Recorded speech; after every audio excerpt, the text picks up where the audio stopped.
Hello everybody, how are you guys doing? Hope everything is fine. Here once again, Grandmaster Pepe Cuenca bringing you another fantastic battle between Magnus Carlsen and Jan Nepomniachtchi. Here I will show you a game that happened in 2017 in the London Chess Classic. Magnus with the white pieces, Nepo with the black pieces. Let's enjoy all together. So knight f3 from Magnus, c5 from Nepomniachtchi.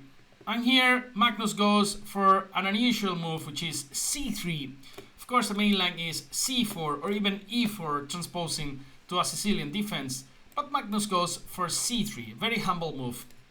But don't worry, because this will be transposing to the Slav defense. And therefore we will know some theory, right? So d5 was played by Nepomniachtchi, d4, and in this case Nepomniachtchi decides to take on d4, and this is why this is transposing to the Slav defense. C takes d4, knight c6, knight c3, knight f6. This can be reached in another more typical order after d4, d5, c4, c6, the Slav defense, c takes d5, the exchange variation, c takes d5, knight, knight, knight, knight, and we reach the same position. So in this case, Magnus goes for bishop f4. This is a very natural move, right? You wanna play e3 and then you wanna bring this bishop out of the pawn change, right? To to keep it in a more active square and diagonal. And here Nepo has plenty of options. You can play bishop f5, copying your opponent, but he decides to go for knight h5, a very natural move as well, kicking this bishop back. Magnus goes back to d2. Another interesting move here is bishop e5, and then you could be saying at home, come on Pepe, what is this shitty move? What happens if I just grab the bishop pair? Well, actually taking on e5 is a very bad move, because now after d takes e5, why black has a lot of troubles protecting the d5 pawn, and also black has a lot of troubles related with this guy on h5. For example, if you protect the d5 pawn by playing e6, now boom, g4 is extremely strong, and black loses the game on the spot, since the only available square, knight to f4, runs into queen a4 check, and give me that baby, white wins a piece. So Magnus instead decides to go for bishop d2, and now black's idea is just to retreat the knight to f6. Naturally, Nepo is happy with the draw here, but you guys know that Magnus, he fights a lot, and he decides to go for e3 in this case. Very natural move once again, intending to go bishop d3 followed by short castle. Usually these exchange variations in the Slav are pretty boring, but not this game, and you will see that we'll have a lot of fireworks and a lot of tactics, and it's an extremely interesting game. So e6 is played by Nepomniachtchi, with the same idea of going bishop d6 and short castle. Now bishop d3, best diagonal for the bishop, bishop d6, and now Magnus changed the path of the game by playing e4, reaching an isolated pawn structure position. Naturally, black is forced to take on e4. Don't go short castle here, because now e5, wins a piece with this fork. So this is why black takes on e4, knight takes e4, and we reach this isolated pawn structure position. And something that we should know about these positions is that, with this pawn on d4, white has a lot of space, but one of the drawbacks of an isolated pawn structure is that all the endgames, this pawn suffers a lot. So this is why black is happy exchanging a lot of pieces, and white should keep more pieces on the board and then try to checkmate your opponent. So bishop e7 was played by Nepomniachtchi, very natural move, retreating the bishop, not allowing the knight to capture on d6, and now this bishop attack f6, and moreover, now black, increases the pressure against d4. Magnus says, you know what, I just don't care about this d4 pawn, so I'm just gonna go short castle, and now Nepomniachtchi didn't take on d4, he went for short castle. But of course, we need to understand why taking on d4 is not so accurate here. After knight takes e4, knight takes e4, queen takes d4, then bishop c3 is very strong. Now the queen goes back to d8, let's say, and look at these two guys, these two guys are two knives, to cut Spanish ham. And it's actually very dangerous for black. We're still following a game between Joan Mellado and Jonathan Rawson, where white went queen f3, and actually this is very, very dangerous for black. For example, after short castle, let's say knight f6, bishop takes, rook a1, white is threatening to take on h7 and then the queen, so the only square for the queen is e7 in order to protect the bishop on f6, and now white wins material by simply going for forcing moves. You guys know forcing moves are, for sure, forcing moves are captures, checks, and threats. And if you compute them in, in certain positions, you will win a lot of games. And here, with a simple threat, queen e4, white wins material. Because now h7 is under attack. Basically, the only move here for black to survive is g6. And now we play bishop b4, another threat, attacking the queen and the rook, and white wins material. So this is why Nepo didn't take on d4, and instead he went for short castle. And now Magnus goes for queen c2. Very natural move, connecting the rooks, and also threatening knight f6, followed by bishop takes h7 check. So this is why black plays g6. h6 is better than g6. After g6, all the dark squares are extremely weak. So that's why h6 makes more sense. And now rook ad1 from Magnus Carlsen, bringing a rook, looking with x-rays to this queen on d8. And now Nepomniachtchi prioritizes the development of pieces. He goes for bishop d7. Once again, knight takes d4 is a bad move here. Takes, bishop c3, let's say queen b6, and now we can even trade everything on f6. And we reach this position where we have a lot of fantastic plans in order to attack the black's king. We have these three fantastic pieces that can coordinate pretty well, And for example, there are plans like queen c3, putting an eye on f6, right? And then, we can later bring this bishop back to b1, creating ideas of queen d3 and then going for queen h7. Also, the queen can be transferred to g3 or h3. Once again, moreover, the rook can come to d3 and g3. So there are so many attacking ideas, and then these two pieces are completely out of play, as you can see in this position. So black is suffering here, and this is why Nepo didn't take on d4, and once again, he prefers to continue development with bishop d7. So a3, very natural move in these positions, just covering the b4 square. And now rook c8 from Nepomniachtchi. Now knight takes d4 is a big deal. It's a real threat. So you have basically two options here. Either you go queen b1 or you put a knight on c3. And Magnus went for knight c3, keeping more pieces on the board.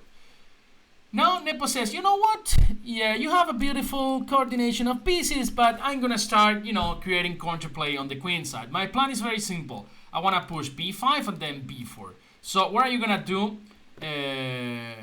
with the white pieces? Magnus goes for this tricky move, queen c1. Of course, now Magnus wants to take on h6, going for this sacrifice, which could be extremely dangerous for black if black doesn't pay attention.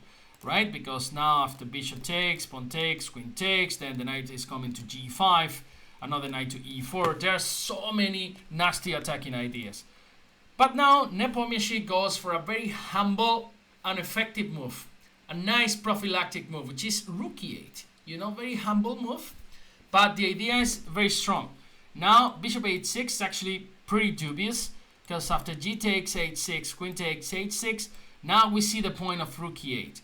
We bring this bishop to g7 with a tempo attacking the queen on h6, and we all know that these fianchettoed bishops are extremely strong defensive pieces, right? So this is why rook e8 stops the sacrifice on h6.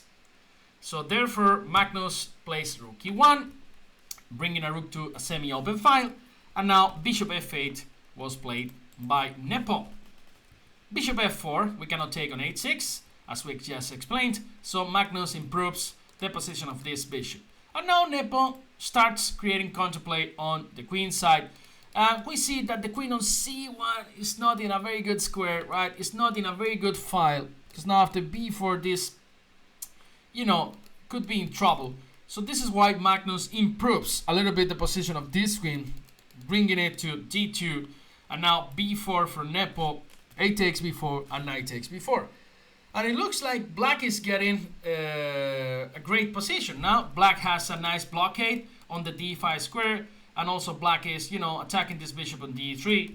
Basically, if the knight arrives to d5, then a bishop to b4, then this knight on c3 could be suffering a lot, right?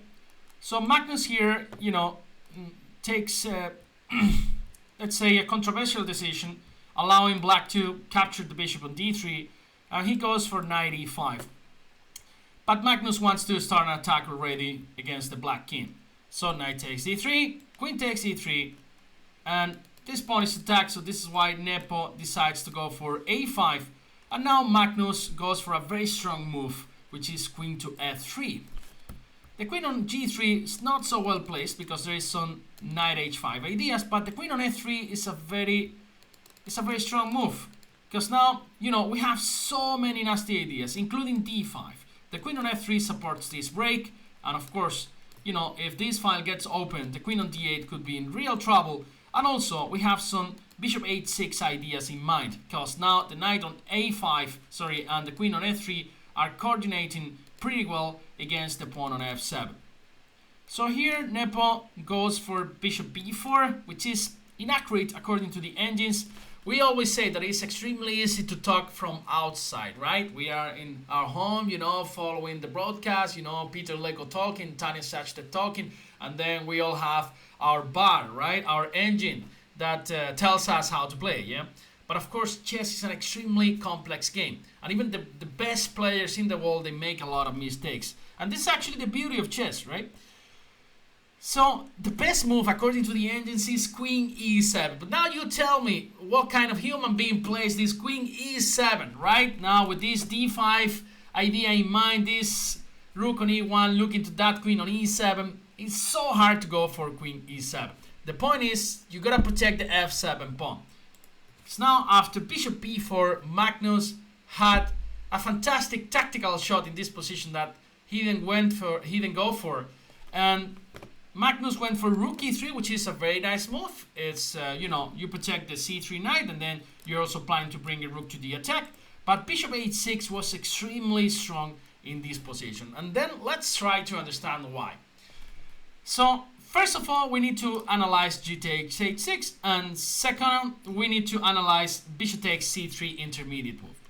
G takes h6 can be refuted kind of easily with the move knight to e4.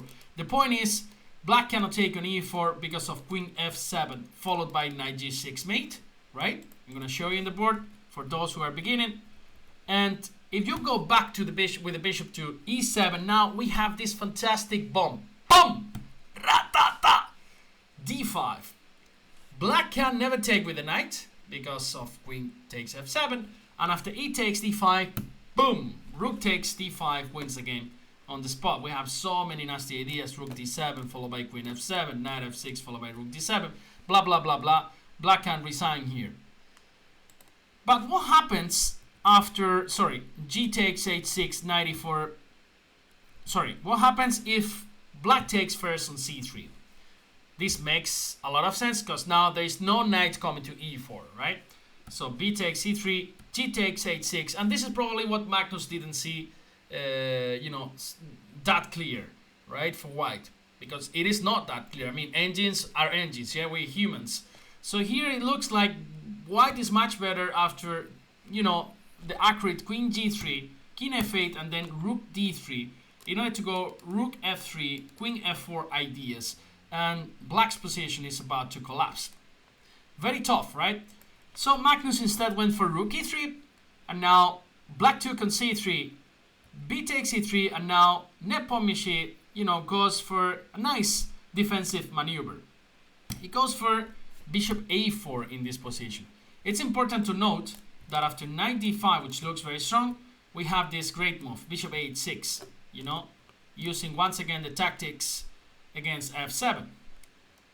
So bishop a4, instead attacking the rook, and now the best move was rook c1, prophylaxis against bishop c2. Magnus went for rook a1, probably the most natural move, you know, putting an eye on the a5 pawn. But now Nepo brings this bishop to c2, and the bishop is on c2 is better placed than on d7. Here it was basically doing nothing. It was a passive bishop, and here, you know, it can contribute to the defense of the black scheme. Magnus goes for h3, and here, you know, Nepo goes for bishop f5, which is inaccurate once again. Here the best moves were a4, even knight d5 is interesting here, because now after bishop h6, you can use your bishop g6, knight takes e6, pawn takes, and now black is attacking the two pieces, queen e4, knight takes, bishop takes, and we reach this extremely complicated position where white has a piece and a pawn for a rook, and black's skin is very weak, also the pawn structure. So engines say this position is about equal, but who knows? Yeah, who knows? Instead, after h3, Nepo goes for bishop f5 in this position, and this just helps Magnus's attack. Magnus goes for g4, bishop h7, and here Magnus, you know, continues with c4, which is a strong move, but there was even a better one, which is g5. Let's try to understand why g5 is so strong. If black takes, we see already that, you know, there are so many troubles with the knight on f6. There are some knight g4 ideas, and black is suffering like a beast. But, sorry, after g5, you know, the most critical move is knight to d5. But here, white has a fantastic bomb once again. This is another great position for you guys to train at home. And white is much better after knight takes f7. Boom! Nice tactics. If black takes, naturally bishop c7 wins the game. And if black moves the queen, let's say to b6, then we can play knight d6. And after knight takes e3, we can simply take on e3. And, you know, we are actually taking very soon an exchange, gaining the material back, and white is a pawn up and putting some pressure. Naturally, white has some options. Sorry, black has some options, you know, because we have opposite colored bishops, but white is the one putting a lot of pressure. Instead, Magnus goes for c4, gaining more space. The point is, queen takes d4 is not a very good move here because of rook d1, and then after queen a7, bishop h6 ideas.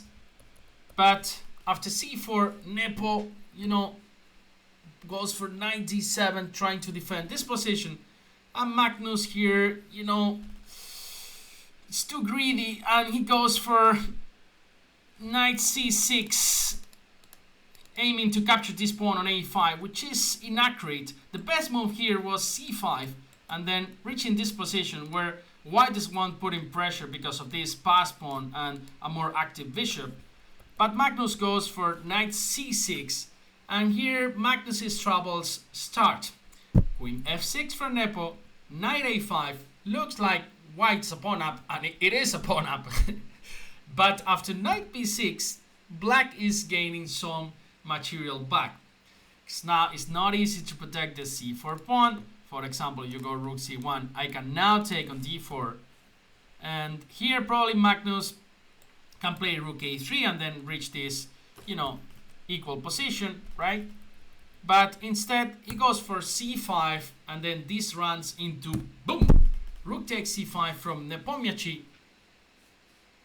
The point is the rook on a1 is completely hanging, so d takes c5, queen a5, king h2, queen a5, and then we reach this position where, you know, Nepo has been fighting all the game to equalize, and it looks like now he's even a pawn up, because now, you know, it's time to capture this knight on b6, right? After queen b6, I'm pretty sure that 95% of games between these two players will end in a draw in this kind of position, because we have opposite colored bishops, and white has even some plans to trade the rooks and the queens and stuff like that. Of course, there's still some suffering for white, but, you know, normal result should be a draw. But sometimes it's just, you know, we try to be so smart, you know, and then this is the case when we make a lot of mistakes. In this case, Magnus went for queen c6, which apparently looks even stronger than c takes b6 because we're actually attacking the rook, and the rook cannot come to b8. If queen goes back to a8, we just capture the knight, and then we have a pass pawn. And you know, if rook c8, queen b6, queen c5, rook c5, we manage to trade queens, which is very good to finish the game in a draw, right? But then Magnus didn't see black's best move here that wins the game. After queen c6, the move is queen to a4. And white has to resign in this position. Why? Because now this queen is of course protecting the rook. The knight protects the queen. And the point is, if queen takes b6, boom! Queen takes f4, check. And this is what Magnus omitted in this position. Only if this bishop was on g3, then this could be okay for white. But the bishop is on f4, is hanging. And actually here Magnus resigned after, you know, a couple of moves. He took on a4, he went c6, but this is just very easy for black. You just block the pawn on c7, you just bring the king, just play e5, and at the end of the day you just capture the pawn on c7. Magnus Carlsen had to resign in this position. So as you are seeing in this you know, small video series about Magnus and Nepomniachtchi games, they are extremely exciting, right? As you can see, you know, many things happen. There are a lot of tactics, you know, every player is going for the win. And in this case, you know, Nepo was trying to hold, he did, and then Magnus collapsed. We're gonna see a lot of mistakes in the World Champion because there's tremendous pressure for all the players. So I cannot wait to see the World Championship. So I hope you guys enjoyed this analysis as much as I did. Always a pleasure to be here with all of you guys. And remember, you have any questions about the analysis or whatsoever, you can, of course, ask in the comment section. I'll be there for you guys. So see you in the next one. Have a good day. Take care.